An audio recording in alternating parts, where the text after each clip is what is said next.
Os momentos de transformar vivências e experiências em contos têm sido as fases mais nostálgicas da Darcely de Santi. A engenheira vem trilhando os caminhos da escrita desde a pandemia e agora já vai para o 4º livro de sua autoria. Eu comecei a escrever mesmo em 2020, na pandemia, né? E por sentir um pouco, né, assim, a falta, né, que meus filhos, meus netos. A inspiração para escrever veio de dentro do seio familiar. Meus pais que contavam história, meus pais, meus avós, amigos também que iam para cá, na casa do meu pai, né, da minha mãe. Então eram momentos tão prazerosos. Aqui nesse livro mesmo, eu conto, né, de amor animal, né? Então, que fala a história de uma labradora, né?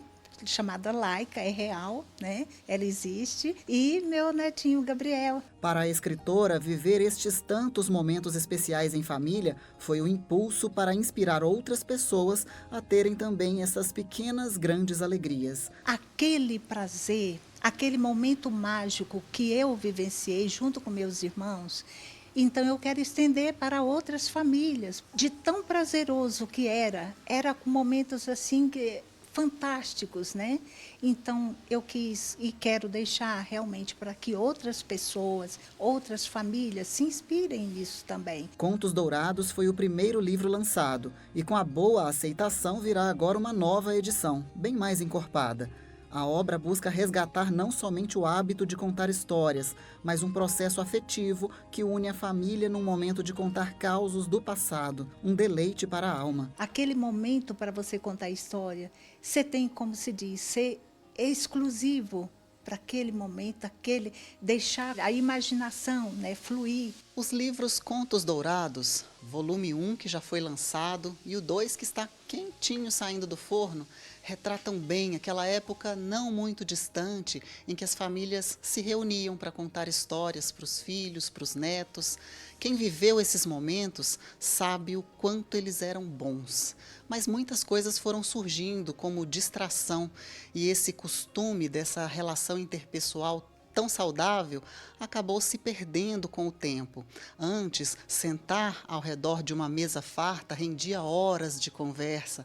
Hoje, ao fim das refeições, as mesas ficam assim, vazias. E não é que novas obras já estão em criação?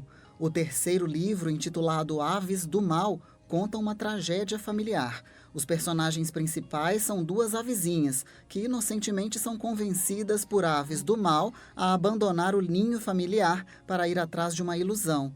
Uma falsa promessa de glória e poder. Qualquer semelhança com a realidade não é mera coincidência.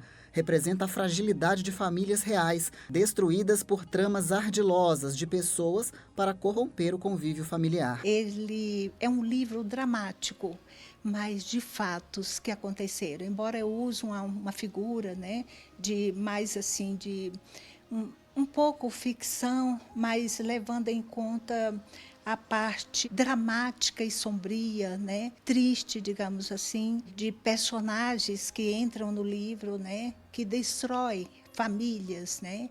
E isso é uma realidade. E o 4º livro é um romance. A obra, O Preço de uma Paixão, fala de um amor entre 2 pessoas de países e línguas diferentes que nunca se encontraram e se conheceram apenas pela tela de um celular. As linhas vão surgindo neste cantinho, separado e preparado num ambiente de paz e tranquilidade para conseguir transcrever tantos sentimentos. E não é que ela é mesmo da geração que preza pela convivência plena e saudável?